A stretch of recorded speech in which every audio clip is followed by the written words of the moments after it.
And let's now switch focus to one of the top global stories that we are tracking. It's Canada that's provoking India once again. Chandra Arya, the Canadian MP who's once again spoken for the Hindus, he's said that there is an attempt to push Khalistani agenda in the Canadian Parliament, as there was an attempted motion that was being passed to term the 1984 anti-Sikh riots as genocide, something that was objected to strongly by the Canadian MP Chandra Arya, who says that there is an all-out attempt by certain members of Parliament to push Khalistani agenda, and that there was a motion that was being passed to label the 1984 anti-Sikh riots as genocide, which was strongly objected to by the Canadian MP. He's further called on for the Hindu unity in Canada. Listen in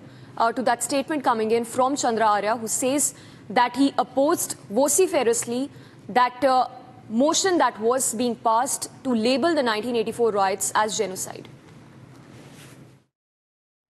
Today, the Member of Parliament from Surrey Newton attempted to have the Parliament declare the 1984 riots in India against Sikhs as a genocide. He sought unanimous consent from all members in the House of Commons to pass his motion.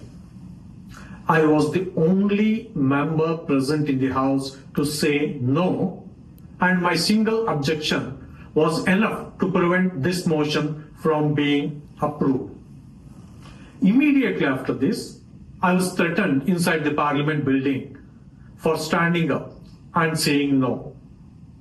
There have been several attempts, both within the Parliament and outside, to stop me from freely and publicly voicing the concerns of Hindu Canadians.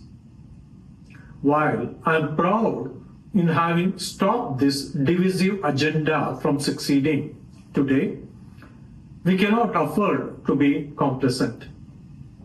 Next time, we may not be as fortunate. The politically powerful Khalistani lobby will undoubtedly try again to push the Parliament to label the 1984 riots as genocide. There's no guarantee I'll be in the House to block it the next time any other member from any political party attempts to bring this motion forward. I urge all Hindu Canadians to act now. All right, we will be keeping a close track of developments on this big story, but once again, Canada provoking India outrightly. There was an attempt to push Khalistani agenda in the Parliament again, as Chandra Arya was the one who opposed that motion to term the 1984 riots as genocide. For now, let's switch focus to that exclusive interview of Devendra Fadnavis to Republic, in which the newly sworn-in Maharashtra Chief Minister said that there is foreign funding to destabilize the country, and that very soon he will also be providing the proof of the same in the Vidhan Sabha. Here's a report, exclusive excerpt from that interview, the explosive interview of Fadnavis. प्रधानमंत्री जी केवल नेता नहीं है, तो एक अभिभावक जिसको हम कह सकते हैं वो वाला रिश्ता है। प्रधानमंत्री जी जब हम गलती करते हैं तो हमको डांटते हैं, जब हम कोई अच्छा काम करते हैं तो कहीं ना कहीं उसका मेंशन करते हैं, सीधे मुंह पे नहीं करते लेकिन कहीं ना कहीं मेंशन करते हैं और पब्लिकली करते हैं, जिससे आपका कद बढ़ता है। कोई आवश्यकता नहीं है कि नेता आपको प्रमोट करे, ज्यादातर नेता तो प्रमोट करते ही नहीं है, लेकिन प्रधानमंत्री जी आपको प्रमोट करते हैं। तो मुझे लगता है कि ये जो एक उनकी क्वालिटी है, और मेरे जैसा एक नेता या कार्यकर्ता उनको देख देख कर सीखता है। सिचुएशन कोई भी हो, खुशी की हो या गम की हो, हर सिचुएशन में पूरी क्षमता के साथ अड़िग खड़े होना, ये कई चीजें उनमें जो है ये बहुत एक्स्ट्राऑर्डिनरी है। तो उनसे मैं ऐसा मानता हूं कि कुछ चीजें शायद वो बताते भी है और कुछ हम एकलव्य जैसे सीखते भी हैं उनको देख देख कर। मेरा उनसे व्यक्तिगत संबंध है। एक दिन पहले की बात नहीं है, 2-3 दिन पहले वो पेशोपेश में थे कि मैं क्या निर्णय करूं। क्योंकि उनके यहाँ एक बड़ा तबका ये मानता था कि उन्होंने सरकार में जाना चाहिए, पर एक छोटा तबका ऐसा भी था जो कहता था कि नहीं जाना चाहिए, आपने एक कोऑर्डिनेशन कमेटी तैयार करनी चाहिए और उसकी प्रमुखता लेनी चाहिए। तो उनके सामने था कि लोग, बड़ा तबका कहता है जाओ, ये कहते हैं मैं जाओ, मैं क्या करूं।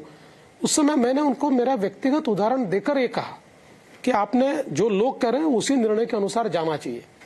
ये बहुत इमोशन में फंसने का विषय नहीं है, ये प्रैक्टिकल विचार करने का विषय है। सरकार भी चलनी चाहिए और पार्टी भी चलनी चाहिए, इस दृष्टि से आप निर्णय लो। तो उन्होंने वो निर्णय लिया। हमारी जो योजनाएं थी, लाडली बहन योजना होगी, युवाओं के लिए योजना होगी, किसानों के लिए योजना होगी, इसने एक बहुत पॉजिटिव एटमॉस्फेयर हमारे लिए तैयार किया। और सबसे बड़ा इसमें अगर रोल किसी चीज का होगा तो प्रधानमंत्री जी ने एक है तो सेफ है ये जो नारा दिया, it caught the imagination of people. जो बटा हुआ समाज था वो एक हो गया, सभी के ध्यान में आया।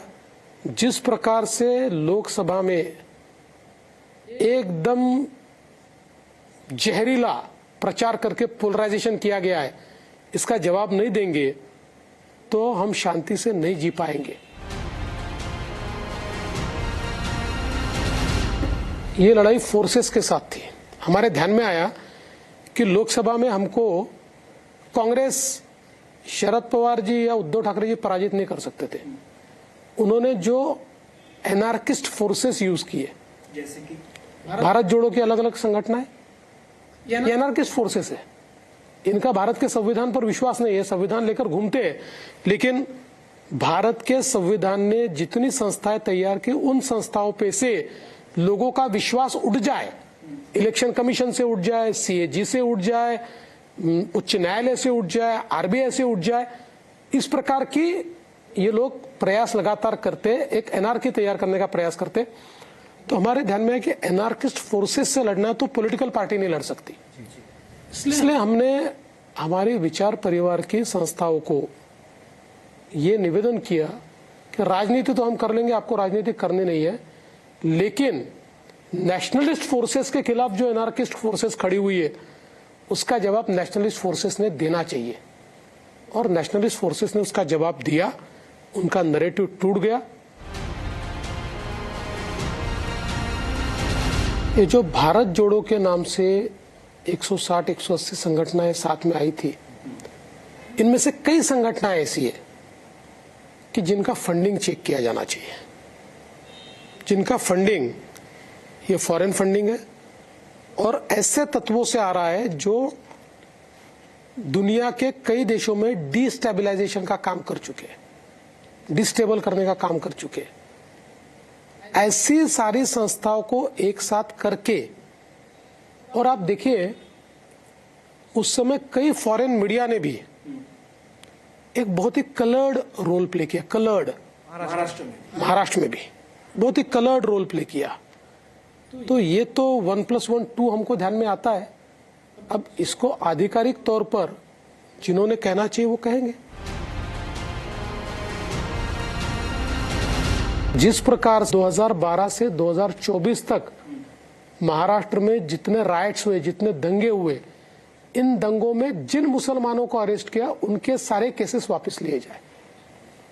और उसके ऊपर ये पार्टियां लेटर देती है कि हम इसको जरूर करेंगे, इसके ऊपर हम विचार कर रहे हैं और इसको हम अमल में लाएंगे।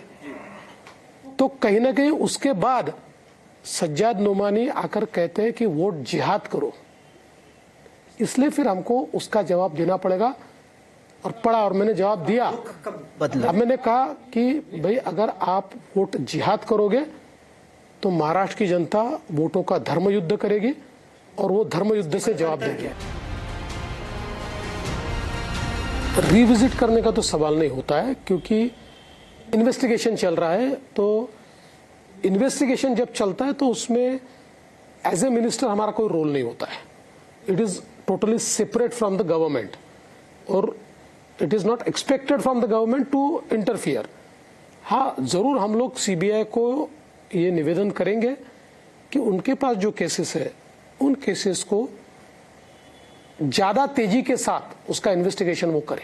क्या एक तरह से रुकावट की कोशिश की गई थी महाविकास आघाड़ी ने, क्योंकि कई सारे ऐसे केसेस थे उन्होंने रोकने की कोशिश। क्या हुआ है कि इसमें उन्होंने रुकावट तो लाई और साथ साथ सीबीआई के पास एक केसेस लेट गई, उन्होंने रोक कर रखी थी। तो जब आप साल भर बाद 1.5 साल बाद सीबीआई को केसेस देते हैं तो क्वालिटी ऑफ एविडेंस इसके ऊपर बड़ा असर होता है। तो आपको बहुत ज्यादा उसमें तफ्तीश करनी पड़ती है, कोशिश करनी पड़ती है, वो चल रहा है।